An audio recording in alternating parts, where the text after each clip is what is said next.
US President Donald Trump has rolled out another set of tariffs, and this time targeting medicines. Imported drugs will soon face tariffs of up to 100% under the Trump administration's new plan, with some exemptions.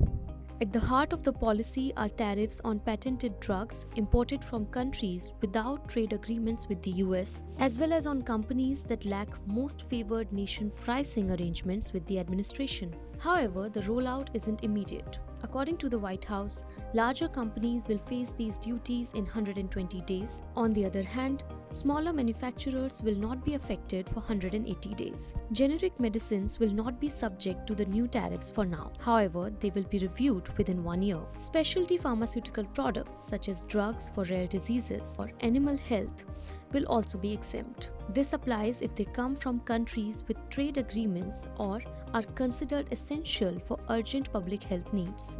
For countries that have already negotiated with the US, the tariffs will be capped at 15%. These include the European Union, South Korea, Japan, Switzerland, and Liechtenstein. Meanwhile, the United Kingdom will get even lower tariffs. Imports from the UK will be subject to a reduced rate after it agreed in a separate deal to double government spending on new medicines as a share of GDP over the next decade.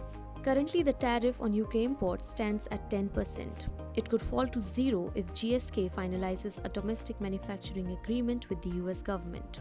As per the White House, the decision aims to push companies towards local production. Firms that commit to some US manufacturing will face a 20% tariff.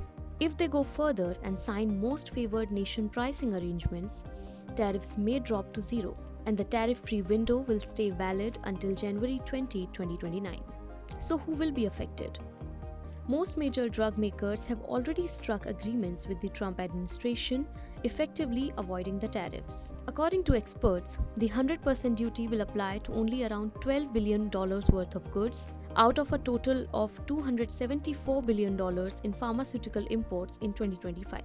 That means the burden will fall largely on small pharmaceutical firms and ingredient manufacturers. Now comes the real question: how will the impact of these tariffs play out?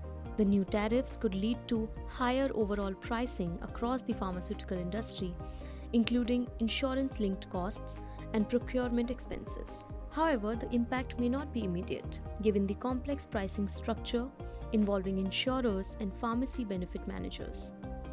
Follow Business Standard for more such stories.